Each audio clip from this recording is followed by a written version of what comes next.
All right, we're going to watch RJ Davis come off some ball screens. This might be a long segment, but in this first one here, yeah, Baycott, he's going to read Grant Nelson, his defender, number 2 in red. If he's at or above the level of the screen when the screen's happening, which is where I have it timed up, he is at the level of the screen. And then he stunts, and then he goes even more above. So that means Baycott has a straight line to the rim. And you can see none of these Alabama defenders are in position to really stop him from doing that. So he gets a bucket. Now that's going to change. Hold on. All right, boom. We got another one off the inbound here. Different guy on the screen at this time, so that's important to know. He's arguably at the level of the screen here, at the time of the screen. So Baycott should have a line here, but we'll check it out. We'll probe. We'll see what is he doing. Okay, yeah, he's coming up. So Baycott's open, but he's open too. This time Grant Nelson is the guy in the paint, which he's 6'11", listed as 6'8", so not a great option. We're spaced here, cutting back door here, and spaced. But yeah, that's the right read.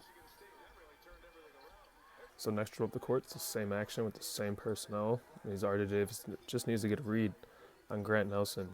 And it takes 2 tries, but he is going to do that. Let's talk about it.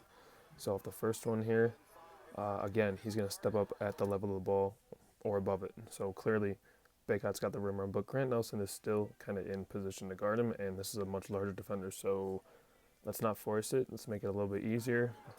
Wait. We'll let my defender get back here, and then this head fake here from RJ Davis. Up and down. That gets my defender closing out quicker than he wants, get them flying out, and that's when I can just put it right on the deck and go around him. Good use of changing pace and timing. And, Baycott is still being guarded by 2 almost at this point. Spacing isn't great on the backside. Drive, just force the read again. Nelson is not going to be in position this time. Force the big to step up again. Baycott just has to hang out in the dunker spot.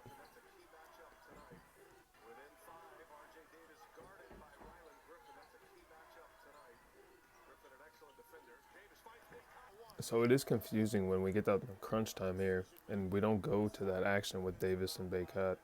It's Withers that comes up and shoots a 3 pretty early in the clock without getting Baycott a touch. Questionable for sure, but the late game execution just isn't great here for Carolina. So UNC calls the timeout. They're going to draw it up, and Davis, he doesn't get low enough here to really set up this screen. It's going to be Ryan first, and then Baycott. They do go to it the second time.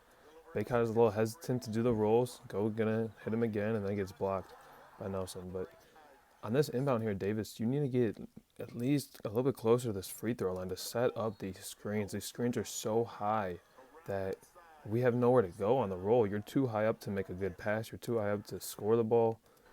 He goes over. Nelson's right there. It's a double team. It's a blitz. And Baycott is hesitant to roll, so we can't get the ball out. We're going to go again.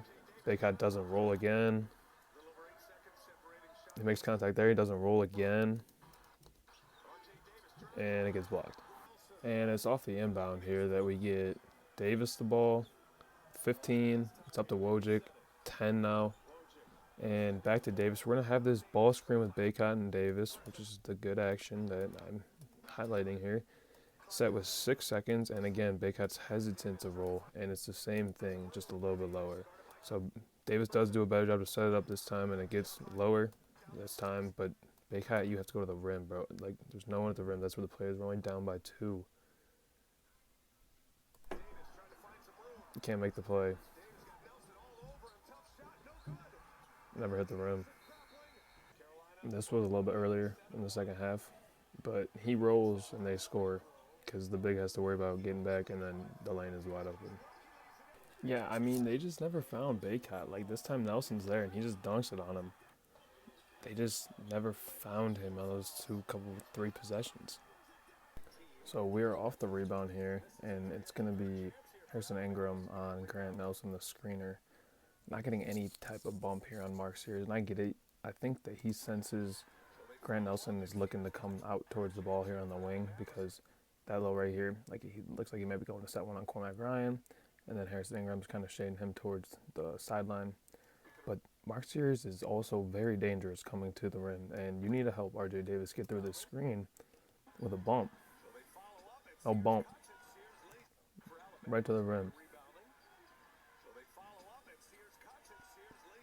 Looked like RJ Davis was also surprised. Like, you can talk, trying. It's Sweet 16, crazy environment, obviously, but you got to be loud, and just it doesn't look like Harrison Ingram was doing enough here to anticipate this and help out his teammate. So similar here, defensive execution for North Carolina. Cadeau and Cormac Ryan both switch on to Mark Sears, and Sam Walters is wide open under the rim. Just anytime you're coming out of the corner, this guy is coming out of the corner, so Cadeau should switch on to him.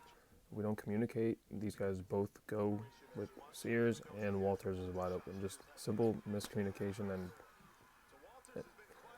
non-execution. So it's a good move here from Aaron Estrada, getting the switch on the Seth Trimble initially and then finishing around the rim because, Baycott is not going to be as much in the paint as he normally is near the rim because Grant Nelson is a threat from beyond the arc. But Estrada's going to go right and then left and then spin back to his right. It's a really good move. And Seth Trimble has been getting more time for Carolina of late, and it's not because he's scoring the ball more.